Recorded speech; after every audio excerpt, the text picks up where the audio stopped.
और कुछ सुझाव ऐसे कि जिन पे तत्काल हम लोग फैसला कर रहे हैं। आपके सुझाव के आधार पर कुछ पे ऐसे हैं जिसको मैं थोड़ा वर्कआउट करूंगा।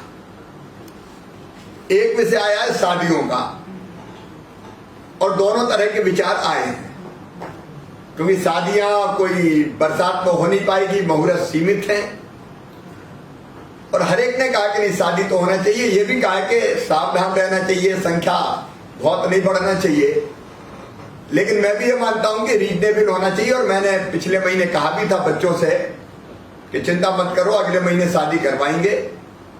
तो अब शादियों में जो अभी तक संख्या 10-10 थी, उसको बढ़ा के हम लोग ये तत्काल प्रभाव से करेंगे, 20-20 कर दी जाएगी दोनों पक्षों से, 20 वर पक्ष से और 20 वधू पक्ष से, तो लगभग 40 के आसपास संख्या हो जाएगी। तो शादियां में परिजन भाग ले सकेंगे। लेकिन एक बात और हम तय करते हैं इसके साथ ही कि टेस्ट जरूर शादी जिस परिवार में हो, कलेक्टर साले बैठे हैं, टेस्ट जरूर करवा लें सैंपल लेके, तो ये और सुरक्षित होगा। क्योंकि पिछली बार हमने देखा कि जहां शादियां हुई वहां परिवार के परिवार संक्रमित हो गए, और कई जगह तो जाने तक चली गई। इसलिए शादियों के मामले में प्रतिबंध था। लेकिन अब हम ये उचित संख्या होगी जिसमें कम संख्या में सुरक्षित शादियां हो पाएगी, और हम लोग उनका टेस्ट भी करेंगे, तो पूरी तरह से सुरक्षित लोग रहेंगे। दूसरी बात आई थी अनाथ बच्चों के लिए। तो हम लोग आज ये फैसला भी कर रहे हैं कि कोविड के अलावा भी जो अनाथ बच्चे हैं उनको हम सड़कों पे किसी भी कीमत पर नहीं छोड़ सकते, और इसलिए समाज के साथ मिलकर सरकार ऐसे बच्चों की शिक्षा, ऐसे बच्चों के आश्रय की व्यवस्था और ऐसे बच्चों के आहार की व्यवस्था, जीवन यापन की संपूर्ण व्यवस्था करेगी।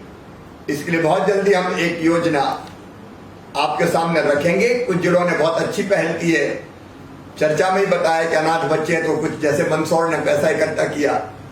तो समाज का जितना सहयोग मिलेगा, समाज का सहयोग, नहीं तो सरकार उस पूरी व्यवस्था को निश्चित तौर पर करेगी। एक अगर पिता भी कमाऊ है और वो चला गया और घर में कुछ नहीं है, तो इस मामले में भी बहुत गंभीरता से विचार करके हम संवेदनशील फैसला करेंगे। देखिए, अपनी सरकार है, संवेदना से चलने वाली सरकार, लोगों के लिए काम कर रहे हैं, हम जनता के सेवक हैं। तो ऐसे बच्चों को हम नहीं छोड़ सकते जो मजबूर और परेशान हो। उस पर भी हम आज ही फैसला कर रहे हैं। एक मैं आपसे आग्रह कर रहा हूं, राशन ढंग से पहुंच जाए, इसको सुनिश्चित कर लें। क्योंकि माननीय प्रधानमंत्री जी ने भी प्रधानमंत्री गरीब कल्याण योजना के अंतर्गत राशन देने का फैसला किया है, और राशन देने का फैसला हमने भी, जो हम देते हैं राज्य शासन, वो भी जाएगा। इसमें घालमेल कहीं ना हो जाए कि ये राशन भी और वो राशन भी।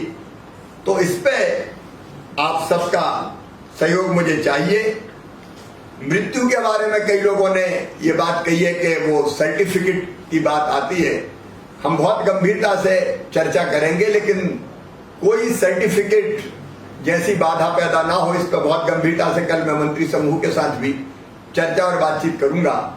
उसके साथ इस पे अब 1 साल में करें एमपीपीएससी की पूरी तैयारी। मध्य प्रदेश के सबसे सफल टीचर लक्ष्मी शरण मिश्रा जी के मार्गदर्शन में ज्वाइन करें सिविल सर्विसेज क्लब का एमपीपीएससी सुपर 100 बैच। साल भर का ये ऑफलाइन बैच 1 जुलाई से भोपाल में शुरू हो रहा है।